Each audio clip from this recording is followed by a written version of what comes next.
ఈసారి ఈ బీసీ నినాదం నువ్వు తీసుకుంటున్నావే, ఏమైనా ఏమైనా ఏమైనా కన్ఫ్యూజ్ అవుతున్నావా ఏంటి?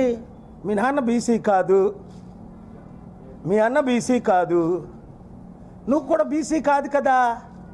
నువ్వు వెలమ దొరలు అంటారు, చాలామంది మిమ్మల్ని దొంగలు అంటున్నారు.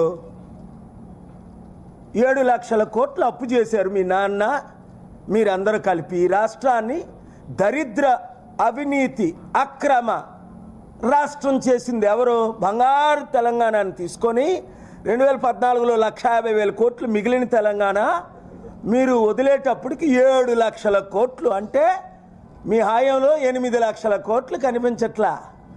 3 లక్షల కోట్లు సంవత్సరానికి ఆదాయం. ఏమైంది? ట్రంప్ కూతురు వస్తే డ్యాన్సులు వేశారు మోదీ, మీ నాన్న.